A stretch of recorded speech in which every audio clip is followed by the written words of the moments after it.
Mathematics has a terrifying calmness to it. It doesn't care about your politics. It doesn't care if you are left or right. It doesn't care about your patriotism, and it certainly doesn't care about American exceptionalism. Mathematics only cares about one thing: balance. When one side of an equation accumulates too much imbalance, the other side must experience a violent, unstoppable regression to the mean. That is gravity. That is the iron law of history.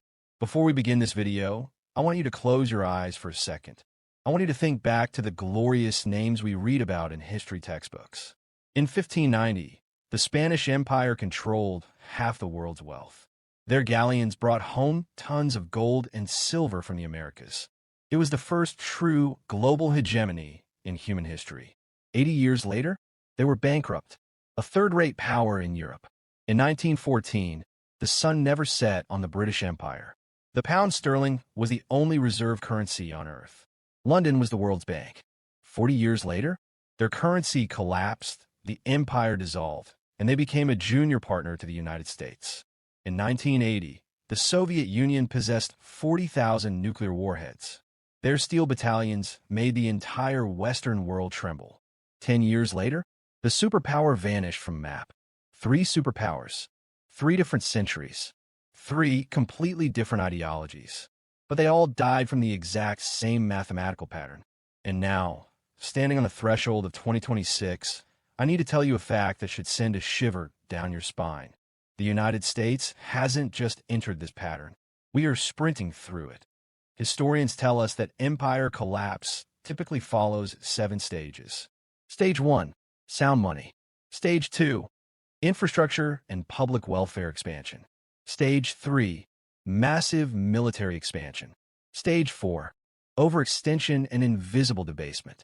Stage 5, financialization and extreme wealth disparity. Stage 6, loss of reserve currency status. Stage 7, total collapse and reset. If you check this list carefully, you will realize that the United States has completely finished the first 5 stages. We're standing on the cliff edge of stage 6, and the gravel beneath our feet is starting to slip. But, and this is the core counterintuitive thesis of this video, I do not believe the United States will collapse like the Soviet Union. There will be no tanks in the streets next Tuesday. The dollar will not turn into toilet paper overnight. What we are facing is something far more insidious, something more painful, something longer.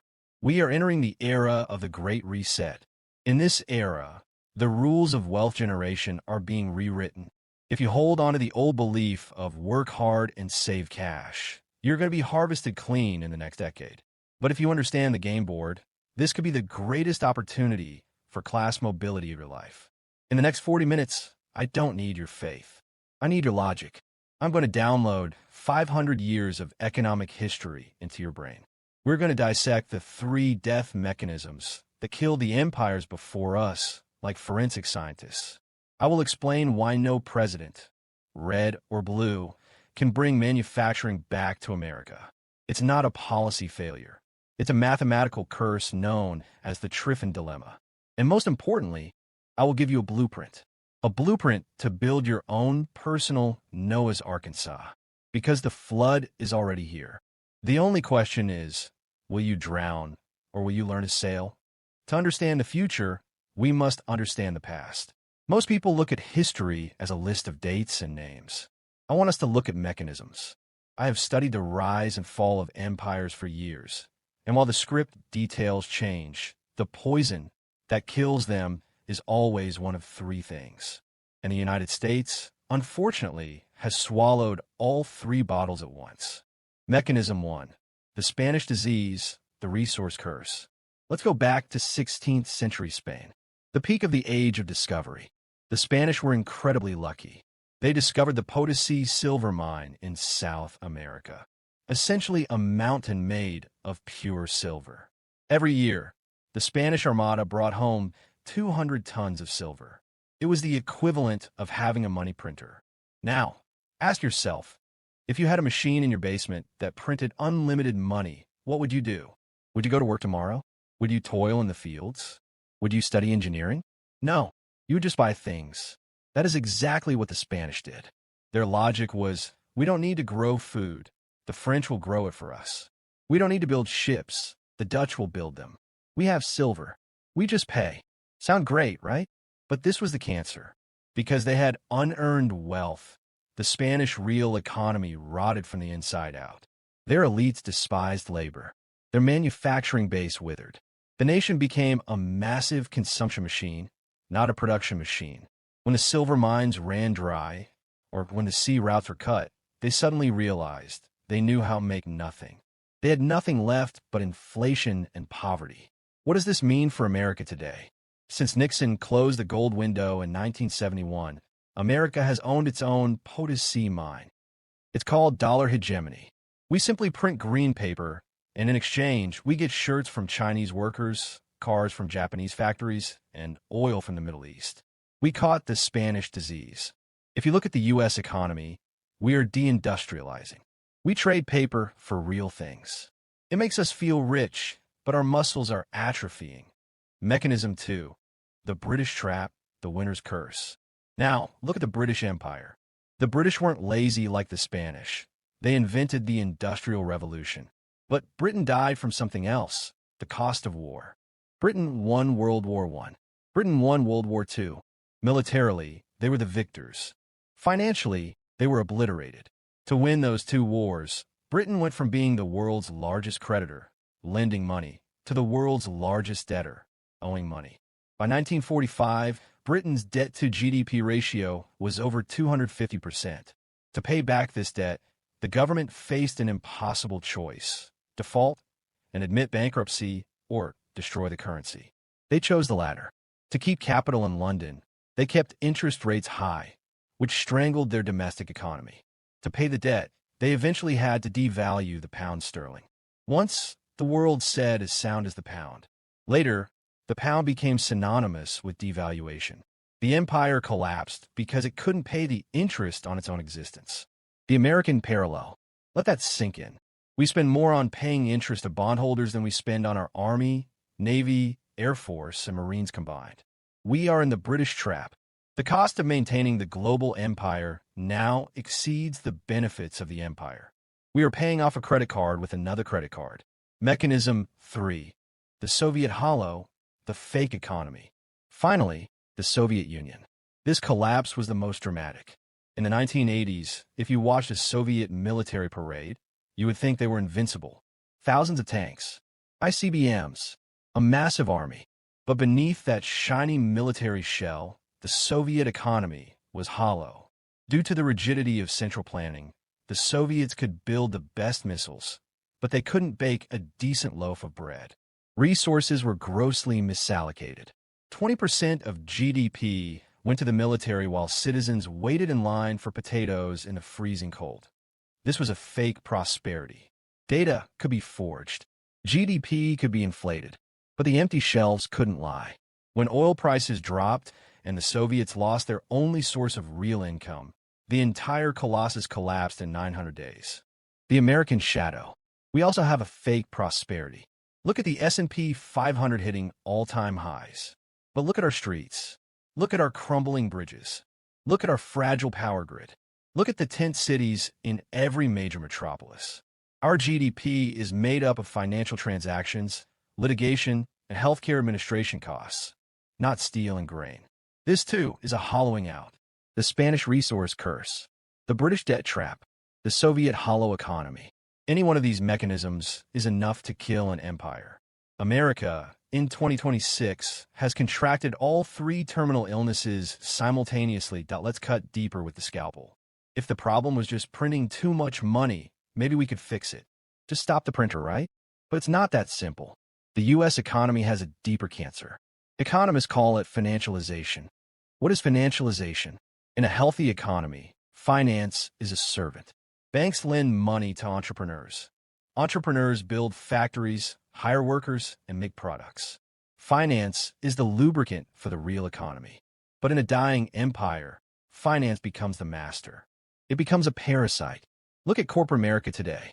Take a company like Boeing, once the crown jewel of American industry. It was run by engineers. It took pride in building the safest planes in the sky. Now, it is run by accountants. In the last decade, Boeing spent tens of billions of dollars on stock buybacks. Why buy back stock? To artificially pump the share price so executives can cash out their options and get rich. That money should have gone to R&D. It should have gone to safety checks. It should have gone to training workers. Instead, it went to playing financial games. The result? Doors blowing off in midair. Reputation destroyed. This isn't just Boeing. This is the entire American corporate landscape. Where are America's smartest minds? The physics PhDs from MIT? The math geniuses from Caltech? Are they working on nuclear fusion? Are they curing cancer? No. They are working at hedge funds in Connecticut. They are not creating value. They are writing high-frequency trading algorithms to front-run trades by a millisecond. This is a colossal waste of intellectual resources. When a nation's GDP growth comes not from making better things, but from bidding up asset prices, that nation is dead walking. This is why you feel like even though the stock market is up, your life isn't getting better. Because financial capital is sucking the blood out of the system. It is siphoning wealth from the worker who creates value and transferring it to the asset holder who manipulates value. It is an invisible transfer payment, a silent robbery of the middle class. This leads us to the question everyone asks. Why can't we just bring the factories back? Why can't we make America manufacture again? Politicians, red or blue, love to promise this. It sounds great. It sounds patriotic. But as a rational person, you need to understand an economic law called the Triffin dilemma. This is a mathematical knot. As long as the US dollar is the global reserve currency, American manufacturing is destined to die. Please listen to this logic carefully. This is the key to understanding the trap. The US dollar is the world's money. Saudi Arabia sells oil in dollars. Brazil buys fertilizer in dollars. The whole world needs dollars to trade. Where does the world get these dollars? The United States must give them the dollars. How does the US give dollars to the world? We must buy their stuff. We give them green paper. They give us TVs, clothes, and ships.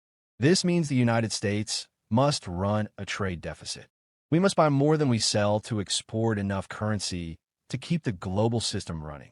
If we actually achieved a trade balance, if we actually made everything in America and stopped buying foreign goods, what would happen? The supply of dollars flowing to the world would dry up. Global trade would freeze because there was no money to settle trades. The global economy would crash, and that would destroy the dollar's hegemony. Do you see the trap? It is a devil's bargain. To keep the empire, dollar hegemony, we must sacrifice the nation, manufacturing. As long as we want to keep the global money printer, we must accept the hollowing out of our factories and our middle class. It's not that the president isn't trying hard enough. It's not that the policies are wrong. It is the factory setting of the system. So, don't fantasize about a massive manufacturing renaissance. Those occasional headlines about a new factory opening, that's PR.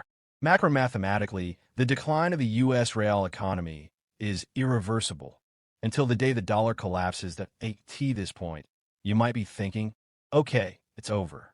America collapses tomorrow. Stop.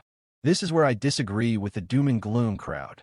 Despite all these terminal illnesses, the United States will not disintegrate like the Soviet Union in a few days. Why? Because we have a moat that Spain, Britain, and the USSR never had. Network effects. The world today is different from 1991. The global financial system is thoroughly dollarized. Over 60% of global debt is denominated in dollars. Whether it's a Turkish company, the Indonesian government, or a European bank, they all owe debt in dollars. This creates a bizarre phenomenon. When the world gets scary, the dollar gets stronger. Why? Because when a crisis hits, all those debtors scramble to find dollars to pay their debts. When war breaks out, when markets crash, capital doesn't flee America, it flees to America. This is called the dollar smile theory. It's like being on the Titanic, but the U.S. is not only the captain, we also built all the lifeboats. When the ship hits the iceberg, everyone has to run to first class, U.S. assets. There's another reason, the cleanest dirty shirt theory. You say the dollar is bad? Okay, tell me, what are you saving? The euro? Europe has a stagnant economy, an energy crisis, and war on its border. The yen? Japan has more debt than the US and a shrinking population. The yuan? China has capital controls and a massive property crisis. Gold and Bitcoin? Excellent assets, but their market caps are too small to hold the trillions of dollars from global central banks. In the laundry basket of the global economy, the US dollar is the cleanest dirty shirt.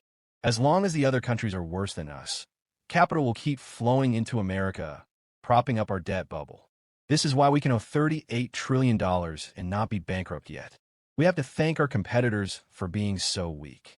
But this doesn't mean the ending is happy. It just means our collapse will be different. We won't die of a heart attack. We will die of a chronic wasting disease that, if we don't implode, what happens in the next 10 years?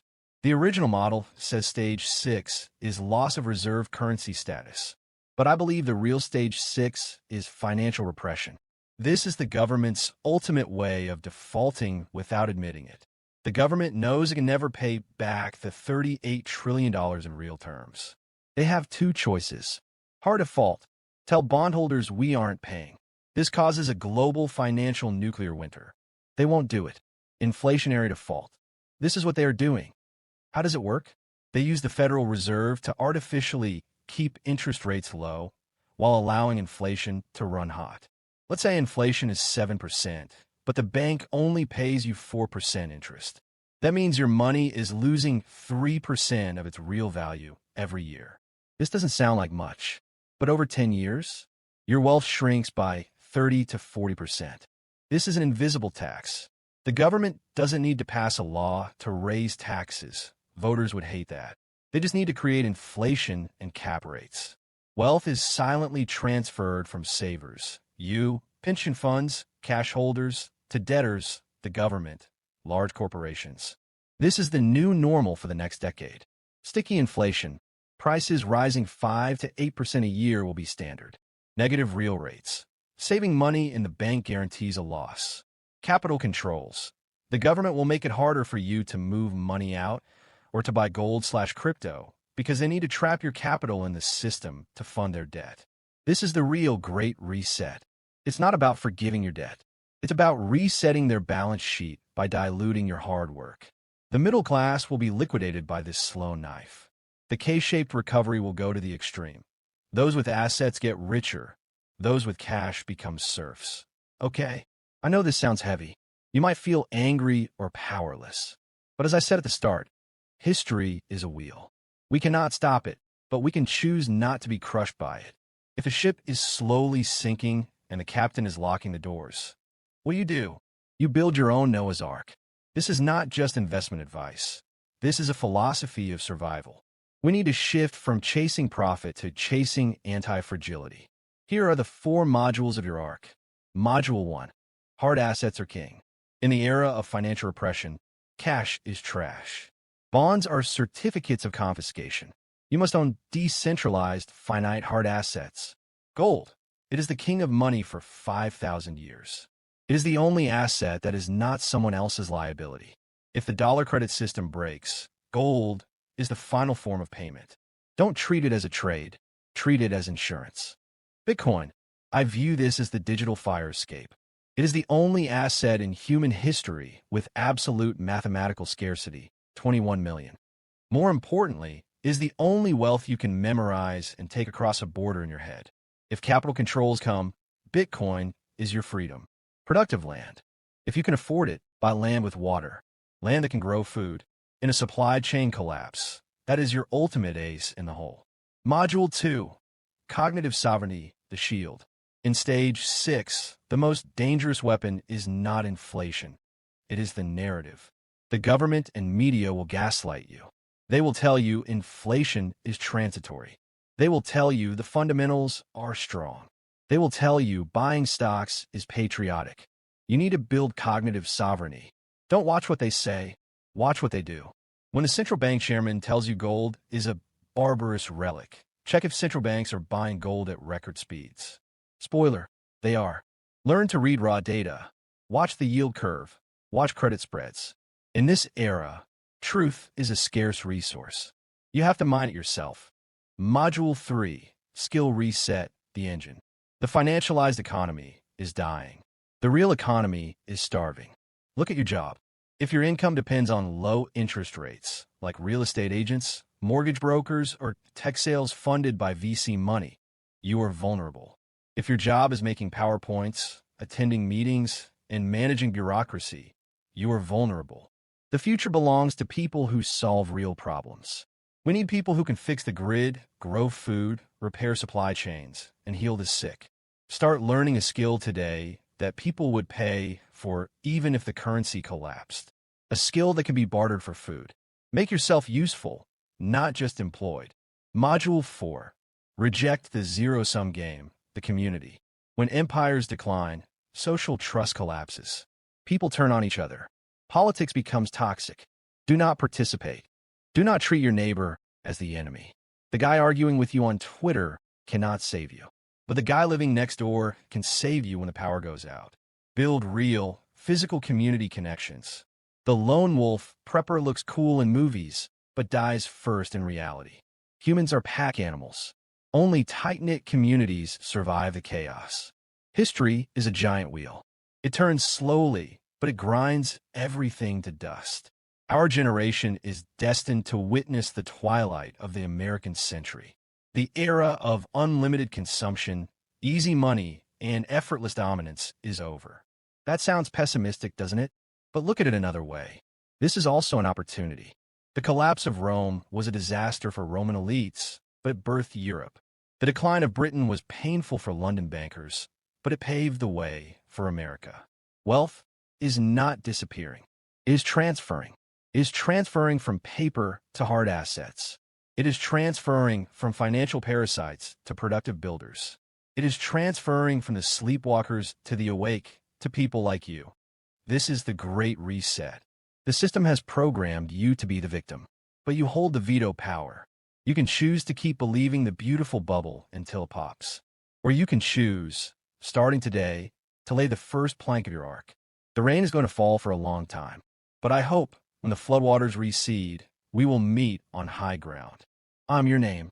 If you want to know exactly how I'm allocating my own portfolio during this turbulence and how I hedge against these risks, make sure you subscribe to the channel. In this chaotic world, let's stay awake and let's stay strong. I'll see you in the next one.